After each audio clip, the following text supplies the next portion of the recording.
સમાચાર ખેડાના મહેમદાવાદના વાંઠવાડી ગામમાં તંત્રનું એક્શન સામે આવ્યું છે। ભ્રષ્ટાચારની કેનાલ પર ફરી વળ્યું છે તંત્રનું બુલડોઝર। ધારાસભ્ય અર્જુનસિંહ ચૌહાણની ફરિયાદ અને ફરિયાદ બાદ તંત્ર જાગ્યું છે। તંત્રએ ભ્રષ્ટાચારની કેનાલને તોડવા માટેની કામગીરી હાથ ધરી। અગાઉ કેનાલની ગુણવત્તાને લઈને લોકોએ ઉઠાવ્યા હતા સવાલ।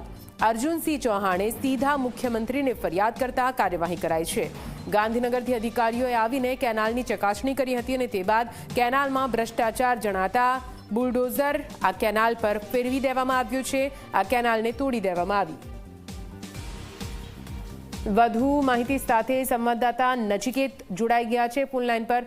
નચિકેત, તંત્રની એક્શન અને બુલડોઝર કેનાલ પર ફેરવવામાં આવ્યું છે, શું કઈ કારણ તેની પાછળનું? નચિકેત, ચોક્કસથી નિધિ, જો વાત કરવામાં આવે તો જે રીતે દાદાનું બુલડોઝર ફરી એક વખત ખેડા જિલ્લામાં ફરી વળ્યું છે।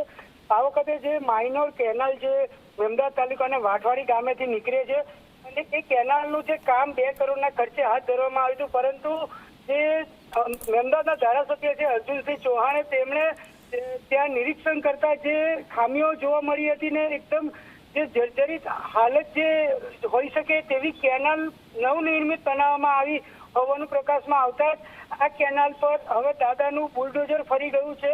કારણ કે હવેથી આ કેનાલ જે કંપનીને રિનોવેટ કરવામાં માટે કોન્ટ્રાક્ટ આપેલો હતો તે હવે ફરીથી હવે આ કંપનીને નોટિસ આપી અને ફરીથી આ નવેસરથી કામ શરૂ થશે। લગભગ 4 કિલોમીટર જેટલી આ કેનાલનું કામ થઈ ચૂક્યું હતું ને હવેથી ફરીથી આ આખી કેનાલને તોડી પાડી અને નવી બનાવવામાં આવશે। નિધિ, બિલકુલ જી, આભાર પૂરી માહિતી માટે।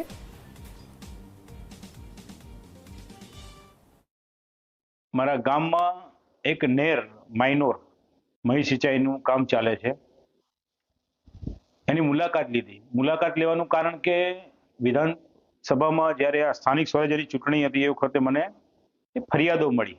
આ ફરિયાદમાં સૌથી મોટી ફરિયાદ આ જે કેનાલનું કામ ચાલે છે એમાં તકલાદી કામ છે, ગુણવત્તા યુક્ત કામ નથી, આવી જાણકારી મળી।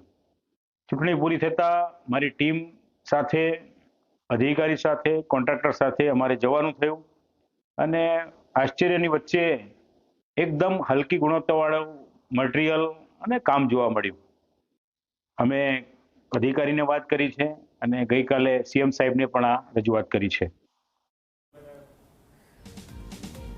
તો આપ જુઓ, આ દ્રશ્યો આપ જોઈ રહ્યા છો। માઇનોર કેનાલ, અહીંયા કેનાલ બનેલી હતી, જો કે સતત ફરિયાદો સ્થાનિકો દ્વારા, ખેડૂતો દ્વારા કરવામાં આવી હતી, કેમ કે આ જે કેનાલની ગુણવત્તા હતી તે યોગ્ય નહોતી અને આ જ મામલે અનેક રજૂઆતો કર્યા બાદ કોઈ નિરાકરણ ના આવતા મુખ્યમંત્રીને આ મામલે રજૂઆત કરવામાં આવી અને આપ જુઓ કેવી રીતે આ કેનાલની તપાસ કરવામાં આવી।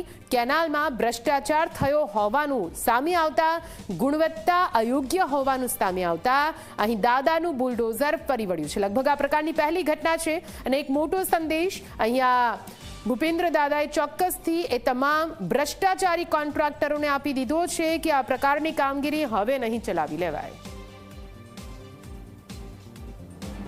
આ 14 માનવનું જે વાંઠવાડી રામદેવપુરાનું હોય તે કામ મોકલે એનું જે કામકાજ કરવામાં આવ્યું છે રફ થઈ ગયું। એના અધિકારીઓને એમએલએને રજૂઆત કરેલી અને આ રજૂઆત કરવાથી આ કેનાલનું કામકાજ બરોબર ન ચાલવાથી અધિકારીઓને ગાંધીનગરથી, મોરબી, નડિયાદથી આવીને આપો રજૂઆત કરી, આવીને જોઈ ગયા અને ફરી રિપેરિંગ ફરી સરકારે ફરી આ નવીનીકરણ કરી નવું કામકાજ શરૂ કરવામાં આવેલું છે અને રફ તોડીને નવું કરવામાં આવે।